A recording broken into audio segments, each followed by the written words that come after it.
You know them 40 and ups, they a little insecure. They desperate. You think you slick, Plies. Just because they're 40 and up, they're insecure and desperate? If they single, yeah.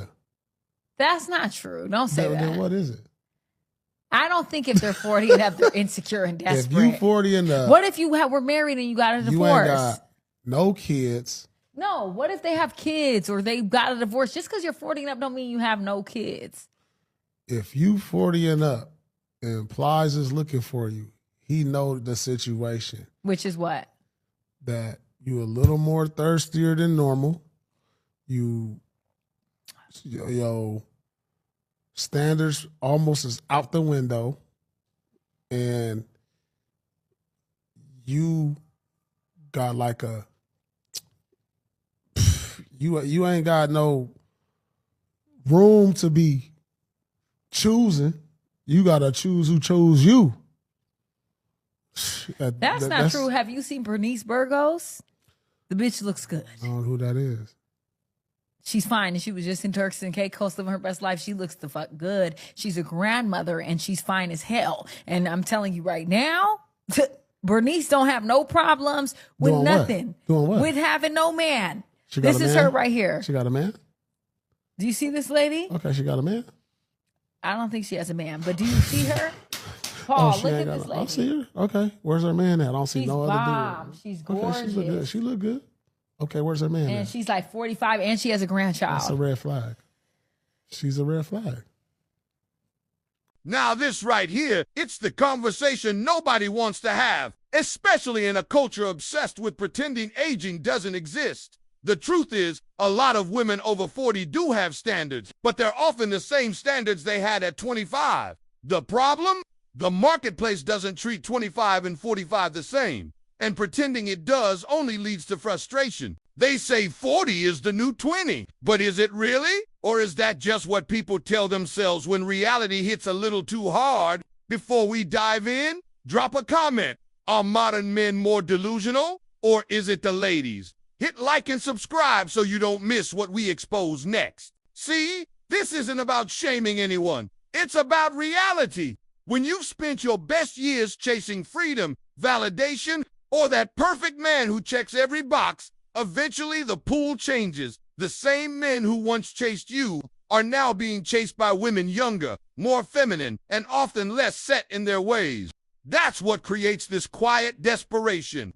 It's not about loneliness. It's about competition, competing with youth, attention, and time. Many women don't want to admit it, but they're not just trying to find love. They're trying to feel young again. And that's why you see women in their 40s still trying to dress, act, and demand like they're in their 20s. But here's the twist. A lot of them say they're single by choice, and maybe that's true for some. But for many, it's not empowerment. It's defense. It's easier to say, I don't want a man, than to admit that the kind of man they want doesn't want them anymore. And when we glorify exceptions, like Bernice Burgos, we're just feeding the delusion. Bernice isn't the rule. She's the outlier, and even she's not looking for commitment. She's living in a lifestyle where attention equals currency, and most women don't have that luxury. So now we've reached this point where women over 40 say they just want to live free, but still expect a man to pay for dates, chase them, and earn their time, all while offering less of what those men actually value. High standards with high mileage and zero compromise. That's not confidence, that's confusion, and it's not sustainable. Let's be honest, the older you get, the less flexible you become. You've got your habits, your independence, and your pride, but relationships are about adaptation. If you can't adjust, you can't connect. Yet we're in a culture where being hard to deal with is branded as strength. It's no wonder so many men are checking out. They're tired of auditioning for women who don't want partnership. They want validation. And the irony, the same women who say men can't handle me are often the same ones asking where all the good men went. But let's keep it real. This conversation is just getting started.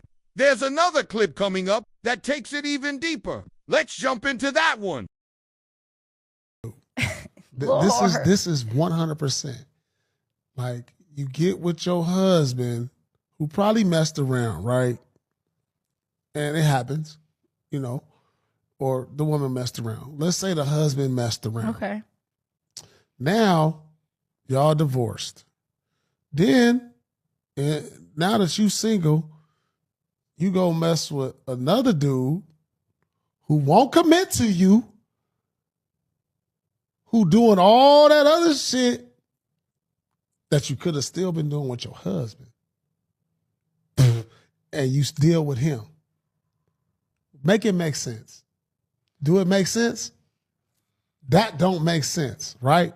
Right, but I also Now you go ahead with him, you sexing him down, but he ain't committing to you.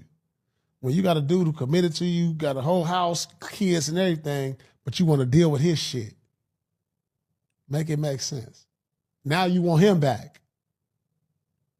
Does it make sense what I'm saying now? I get what you're saying. Now, see what you're saying. who why would I want to get back with you? Right? Why would I want to get back with you?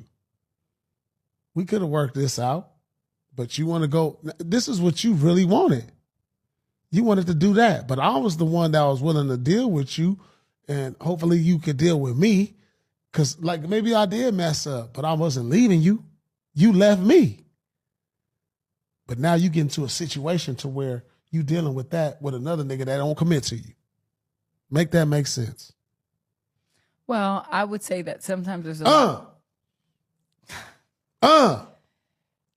right. you don't want to hear what I have to say. You ain't got nothing to say, I don't think. I think I done quieted a lot of damn shit down. It's wild how often we see this pattern play out. A woman goes through a divorce, swears she never tolerates cheating, and then somehow ends up as somebody's side chick. It sounds harsh, but it's one of the biggest contradictions in modern dating. You'll hear her say, "I hate cheaters," but then she's best friends with women doing exactly that, or worse, becomes part of the same game she claimed to despise. It's not just hypocrisy. It's emotional confusion dressed up as empowerment. See, when a relationship ends, especially in their late 30s or 40s, a lot of women don't just lose a partner. They lose a sense of identity.